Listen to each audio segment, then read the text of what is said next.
Thank you, sir. So where were you between February 1997 and September 98? In exile. You were in exile. So you were not in Nigeria when that event occurred? Nope. So you only wrote what you were told? Absolutely. Thank you, what sir. I investigated. Thank you, sir. Sir, you are one of the founding fathers of the Pirate Confraternity.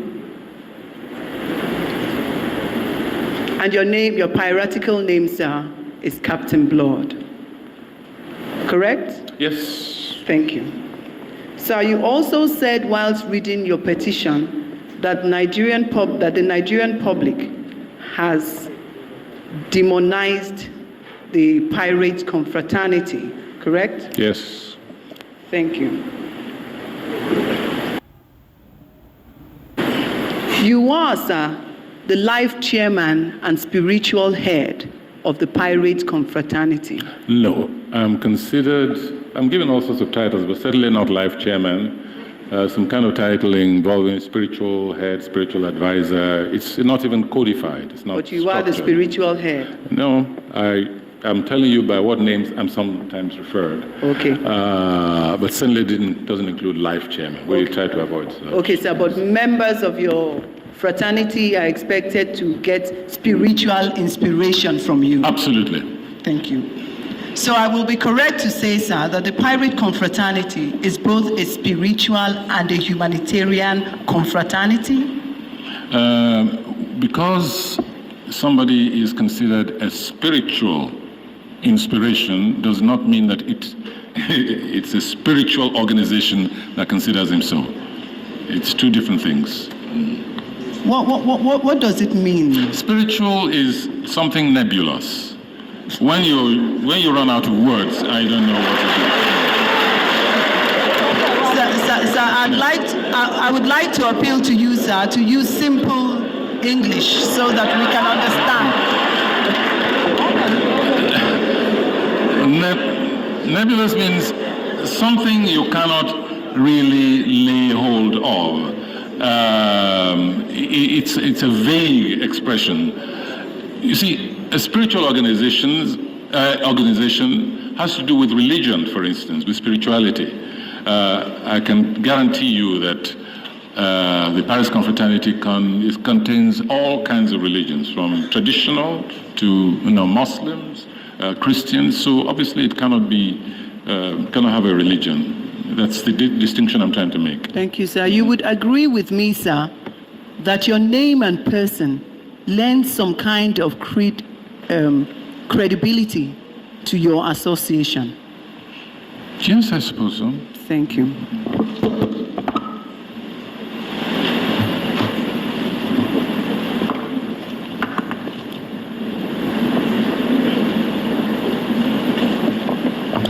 Sir, you would agree with me as a lecturer, a university lecturer, that parents send their children to schools to become better, responsible people and to go to...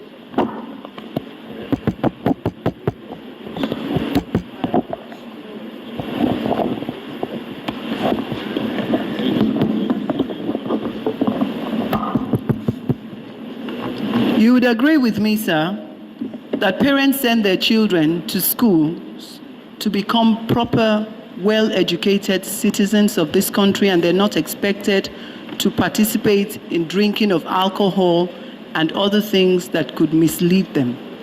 I think you're taking a very puritanic view of what university education is like, very narrow. To say that a grown-up youth who can be sent to war at any time cannot drink moderately in the university, I disagree absolutely with you. So while saying that the public has mistakenly addressed your organization as demonic,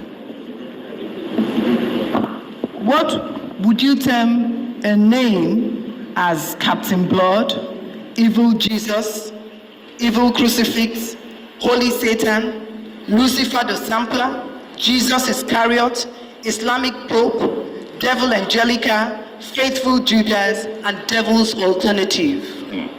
I use an expression here in my petition in which I referred to the organization as one with many idiosyncrasies. One of these idiosyncrasies is not to take themselves too seriously, to in fact have a spirit of self-deflation. It's a kind of homopathy. In other words, you actually can give yourself a name which in fact is the very opposite of what you're supposed to be. It is part of the nature of fraternities. Sir, you will agree with me that a name can influence the life of somebody. Depending on what the name means for the bearer. There's an expression which goes thus: it's not what you call me, but what name I answer to. And that means what is the meaning behind the name. So you will agree with me, sir, that Lucifer the sampler can affect the life of the bearer of that name? No, only it is immature and subject to what we call hypnotic suggestion. Sir, and those who admitted to the Pyrate Confraternity are beyond that. Professor Soyinka, are your children members of this confraternity? Yes, my son, Olaokun, is a member. He was initiated. He's a member of the Zero Meridian. That's the chapter in London. Yes, yes. You also said, Professor Wole Soyinka, that membership is open to well-meaning individuals of the public. Correct? Yes, indeed, but very strictly, vetted. Very strictly vetted. Are women and disabled members of your association? Disabled, yes. One of our most prominent members, I can't remember his name now, maybe somebody can remind me. In fact, yes. He gave himself the piratical name Wheelchair, Ahoy Wheelchair, because he was permanently on wheelchair. See, that's a kind of sense of humor which people have, that they don't mind, making fun of themselves. Women are not admitted, but that is because the organization decided to be an all-male character. The Boy Scouts do not... Sir, I will be correct to say that women are not members of your organization because we cannot carry out the violent requirements that you require to be a member of the Pirate Confraternity. I will respond to that by saying that there are many women affiliates who actually accompany their husbands, their boyfriends to many of the functions and actually take pride in the membership of their spouses. But they are not members. They're not full members, no. Thank you.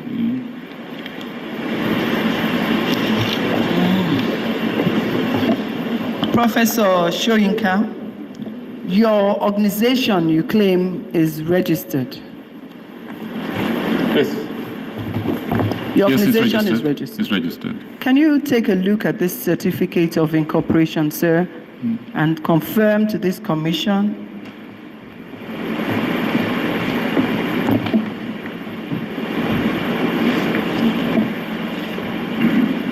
Yes, this looks like a copy of the real thing. Can you take a look, sir, at the conditions and directions?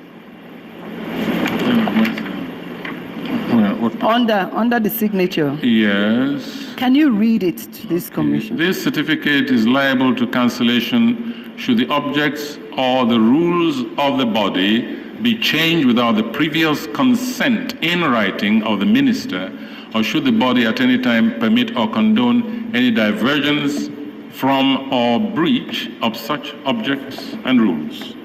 You will agree with me, sir, that the ideals of your organization are no longer what it was meant to be. Oh, I disagree, absolutely. You disagree? I will disagree. Sir, you know a certain Dr. Olagundori? Agunloye. Agunloye, yes. Yes, he is one of your members and one of the founding fathers of the organization. He was quoted as saying that he's surprised that the students now in campuses have derailed from the ideals for which your organization was set up. And you have also You even said it last week or something at a convocation ceremony, that they have changed the ideals of the fraternities.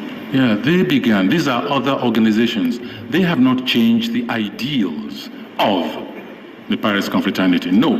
But they claimed to be fraternities. And I say that these are not what fraternity is about. So these are totally different organizations. Professor Soyinka, you're aware that universities have prescribed the activities of your association on their campuses?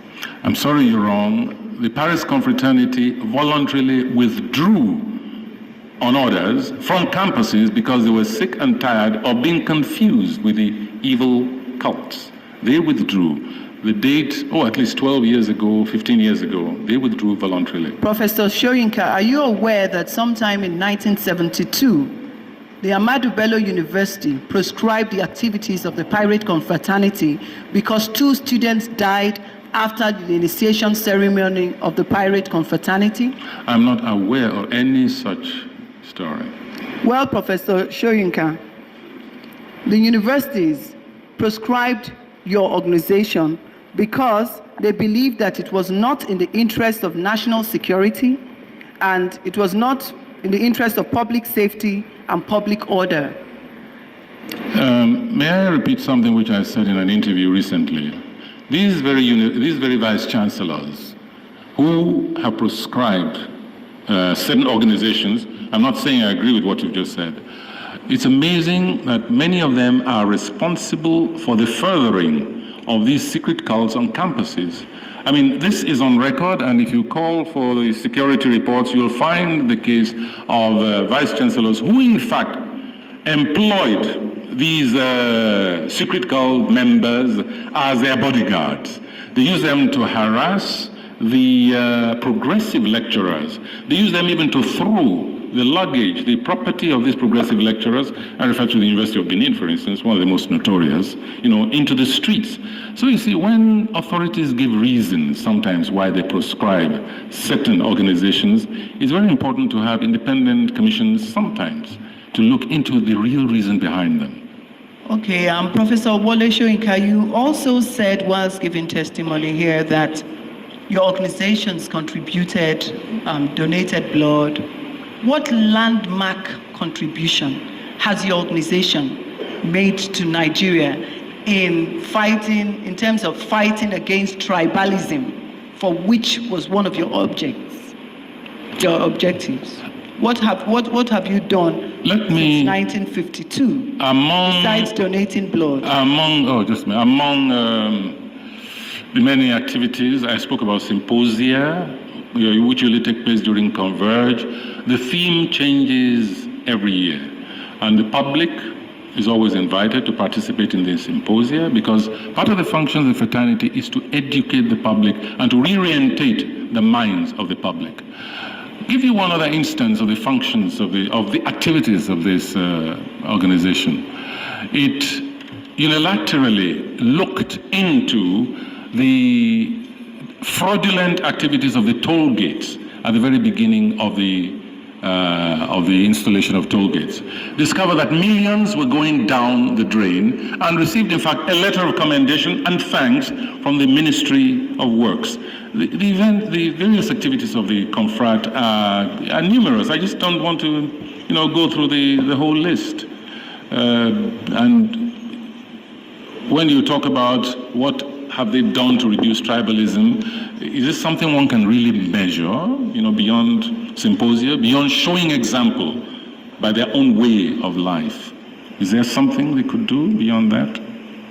Professor Soyinka, will it surprise you to know that in course of the initiations of your members, they are given a concoction known as Bloody Mary, which also contains weed, blood, and other things?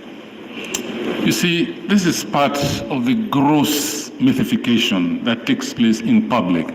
And I'm really distressed that this is being presented to me almost like a statement of fact. In the handbook of the piratical organization, which I hope will be presented here, you will find that drunkenness earns what is known as one of the punitive spots, and the various grade spots in which you collect very many and you are booted out permanently.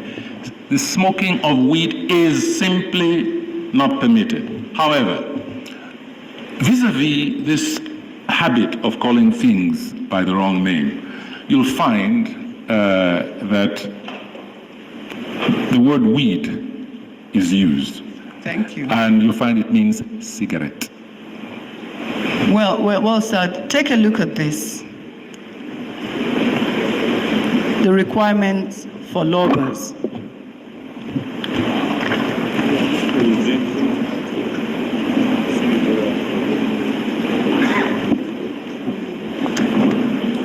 The first page. Well, this is not my document, and I would rather not be associated. I would rather this came through whoever prepared it.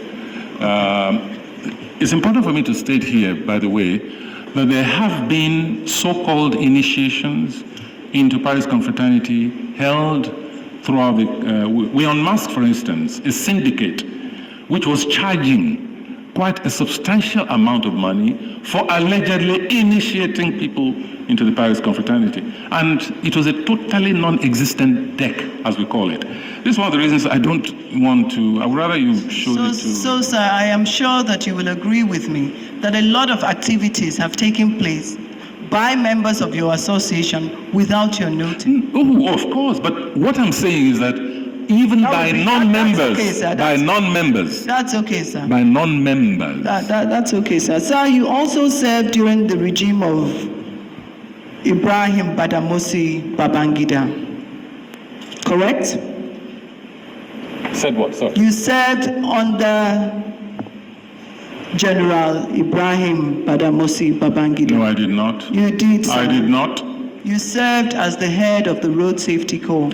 What you see, again, we're in the problem of use of expression. I don't consider serving the nation to reduce road accidents free of charge, without any salary, without any allowances, using my own office and sometimes my own resources. I do not consider that it was serving under. It was during his regime. During. I served the nation during.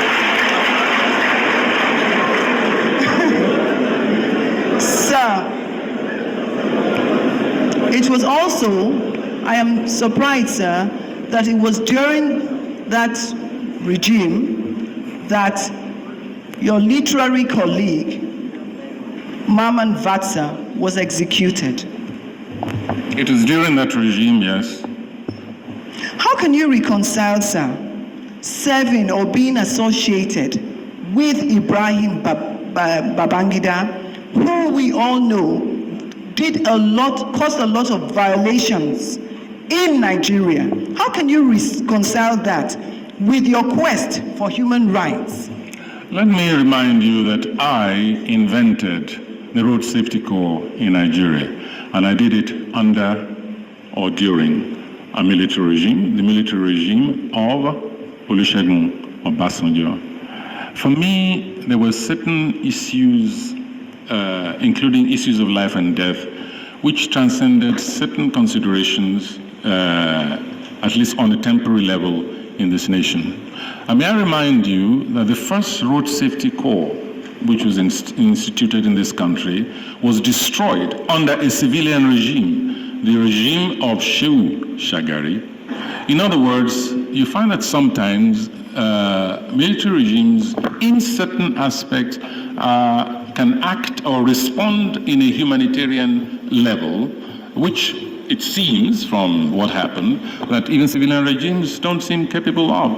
So since I was not earning one kobo under Babangida, and as I always said, I was prepared to throw out the regime from my office anytime, I had absolutely no problem of contradiction, especially as it was a continuation of something which I began under a military regime. Sir, I would be correct to say that if you had the opportunity, you would have done the same thing under the regime of Abacha. That's a very preposterous presumption, very preposterous. It is totally inconceivable. And may I remind you that I resigned from that organization when it became clear that Babangida was not going to leave office at the time he promised he would. Through their assignment back in their faces, and I moved to now devote more time to the politics of this nation. That began under Madam Mercy Babangida. Well, that would be all for Soyinka. Thank you very much.